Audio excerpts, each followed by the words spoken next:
ഈ ഒരു ബസ് യാത്ര വനത്തിന് നടുവിലൂടെയുള്ളൊരു യാത്രയാണ് കേട്ടോ. അത് വേറെങ്ങും പോയതല്ല, ശബരിമലയ്ക്ക് പോയതാണ്. ശബരിമല പോയി തിരിച്ചു വരുന്നൊരു കാഴ്ചയാണ് കേട്ടോ. രണ്ട് സൈഡും വനമാണ്. അങ്ങനെ KSRTCയുടെ ബസ്സിൽ ഈ വനത്തിനകത്തോടെയുള്ളൊരു യാത്ര, അത് ശബരിമലയ്ക്ക് പോകുമ്പോൾ മാത്രമാണ് നമുക്ക് ഇങ്ങനെ കൂടുതൽ ദൂരം. ഏതാണ്ട് 22 കിലോമീറ്ററിന് മുകളിലുണ്ടെന്ന് എനിക്ക് തോന്നുന്നത്. ഈ രണ്ട് സൈഡുകളും വനമാണ്. അങ്ങനെ ഒരു ശബരിമല യാത്ര ബസ്സിൽ പോയപ്പം ഈ അടുത്തൊരു വീഡിയോ ആണ് കേട്ടോ. പമ്പയിൽ നിന്ന് കയറിയതാണ്. ഈ ബസ്സിൽ ഞാൻ പത്തനംതിട്ട വരെ ബസ്സുള്ളൂ. പത്തനംതിട്ട ഇറങ്ങും. അവിടുന്ന് പിന്നെ അടുത്ത ബസ്സിന് കയറണം.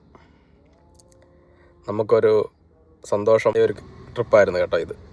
അങ്ങനെ നിങ്ങൾക്ക് ഈ വീഡിയോ ഇഷ്ടപ്പെട്ടെങ്കിൽ നമ്മുടെ ചാനൽ ഒന്ന് സബ്സ്ക്രൈബ് ചെയ്യണം കേട്ടോ.